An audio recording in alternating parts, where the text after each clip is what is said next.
స్వామివారి అనంతరత్నామ స్వామి అంటారు. పూర్వం పాండవులు వనవాసం తర్వాత అజ్ఞాతవాసంలోకి వచ్చినప్పుడు పాండవులు శ్రీకృష్ణ భగవాన్ ప్రార్థన చేశారు.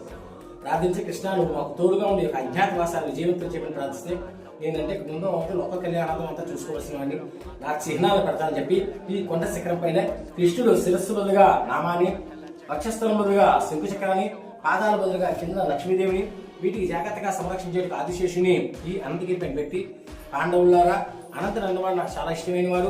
భారతపద శుద్ధ చతుర్దశి రోజు నాడు అనంత వ్రతం ఉంది. ఆ వ్రతం మీరు ఇక్కడ చేసుకుని వీటికి పూజ చేస్తున్నంత కాలం కూడా మీకు ఎటువంటి భయం లేదని కృష్ణుడు పాండవులకు అభయం ఇచ్చి వెళ్ళిపోయింది. అందుకే పలుకి పద్మనాభస్వామి అన్నారు.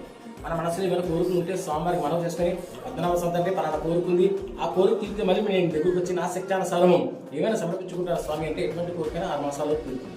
తర్వాత పాండవులు భారతపద శుద్ధ చతుర్దశి రోజు నాడు ఈ కొండ మీద అనంత వ్రతం చేసుకున్నాడు.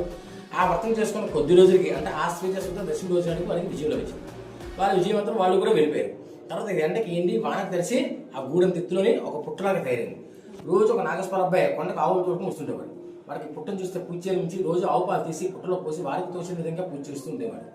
ఒకసారి విజయనగర మహారాజా కాలం 14 దర్శనమిచ్చి రాజా నేను అనంతగిరిపైన ఒక పుట్ట రూపంలో ఉన్నాను, రోజు ఒక నాగవంశం వచ్చి పుట్టలో పాలు పోసి పుట్టకు పూజ చేస్తున్నాడు కాబట్టి పుట్ట ఉన్న చోట గుడిని నిర్మాణం చేయని చెప్పి మాయమైపోయారు.